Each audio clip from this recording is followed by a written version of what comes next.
Job, chapter 7. Is there not an appointed time to man upon earth?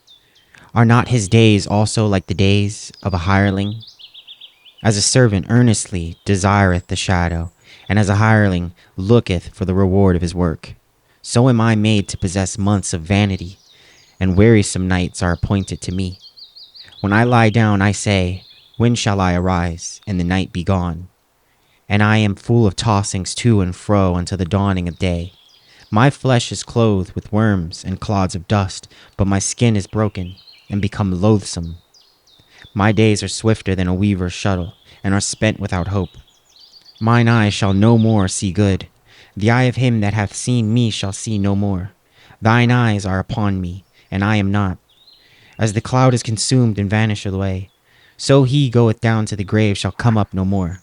He shall return no more to his house, neither shall his place know him any more. Therefore I will not refrain my mouth. I will speak in the anguish of my spirit. I will complain in the bitterness of my soul. Am I a sea or a whale that thou settest a watch over me? When I say my bed shall comfort me, my couch shall ease my complaint. Then thou scarest me with dreams, and terrifiest me through visions, so that my soul chooseth strangling and death rather than my life. I loathe it. I would not live alway. Let me alone, for my days are vanity. What is man, that thou shouldest magnify him, and that thou shouldest set thine heart upon him, and that thou shouldest visit him every morning, and try him every moment? How long wilt thou not depart from me, nor let me alone till I swallow down my spittle? I have sinned. What shall I do unto thee, O thou preserver of men? Why hast thou set me as a mark against thee, so that I am a burden to myself? And why dost thou not pardon my transgression, and take away mine iniquity? For now I shall sleep in the dust, and thou shalt seek me in the morning, but I shall not be. Job, chapter 8. Then answered Bildad the Shuhite, and said, How long wilt thou speak these things? And how long shall the words of thy mouth be like a strong wind? Doth God pervert judgment, or doth the Almighty pervert justice? If thy children have sinned against him, and he hath cast them away for their transgression, if thou wouldest seek unto God betimes, and make thy supplication to the Almighty, if thou wert pure and upright, surely now he would awake for thee, and make the habitation of thy righteousness prosperous. Though thy beginning was small, yet thy latter end shall be greatly increased. For inquire, I pray thee, of the former age, and prepare thyself to the search of their fathers. For we are but of yesterday, and know nothing, because our days upon the earth are a shadow. Shall not they teach thee, and tell thee, and utter words out of their heart? Can the rush grow up without mire? Can the flag grow without water? Whilst it is yet in his greenness, and not cut down, it withereth before any other herb. So are the paths of all that forget God, and the hypocrite's hope shall perish. Whose hope shall be cut off, and whose trust shall be a spider's web? He shall lean upon his house, but it shall not stand. He shall hold it fast, but it shall not endure.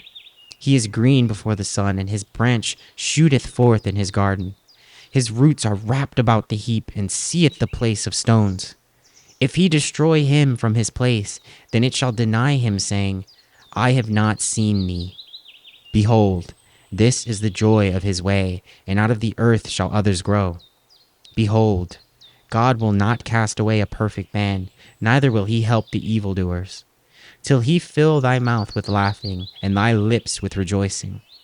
They that hate thee shall be clothed with shame, and the dwelling place of the wicked shall come to naught. Job, chapter 9. Then Job answered and said, I know it is so of a truth, but how should man be just with God?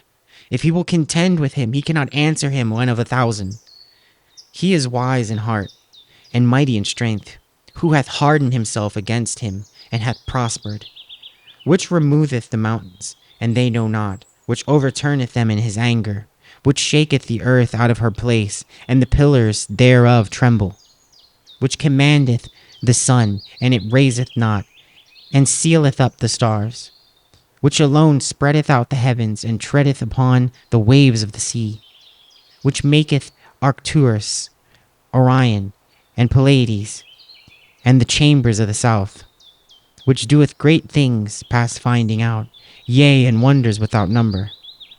Lo, he goeth by me, and I see him not. He passeth on also, but I perceive him not. Behold, he taketh away. Who can hinder him? Who will say unto him, What doest thou? If God will not withdraw his anger, the proud helpers do stoop under him. How much less shall I answer him, and choose out of my words to reason with him? Whom, though I were righteous, yet would I not answer, but I would make supplication to my judge.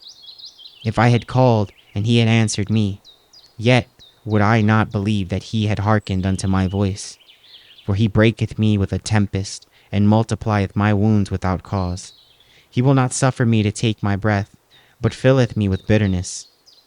If I speak of strength, lo, he is strong, and if of judgment, who shall set me a time to plead? If I justify myself, mine own mouth shall condemn me. If I say I am perfect, it shall also prove me perverse. Though I were perfect, yet would I not know my soul. I would despise my life. This is one thing, therefore I said it. He destroyeth the perfect and the wicked. If the scourge slay suddenly, he will laugh at the trial of the innocent. The earth is given into the hand of the wicked. He covereth the faces of the judges thereof. If not, where and who is he?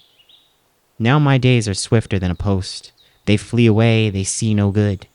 They are passed away as the swift ships, as the eagle that hasteth to the prey. If I say I will forget my complaint, I will leave off my heaviness and comfort myself. I am afraid of all my sorrows. I know that thou wilt not hold me innocent. If I be wicked, why then labor I in vain? If I wash myself with snow water, and make my hands never so clean, yet shalt thou plunge me in the ditch, and mine own clothes shall abhor me. For he is not a man as I am, that I should answer him, and we should come together in judgment. Neither is there any daysman betwixt us, that might lay his hand upon us both. Let him take his rod away from me, and let not his fear terrify me. Then would I speak and not fear him. But is not so with me.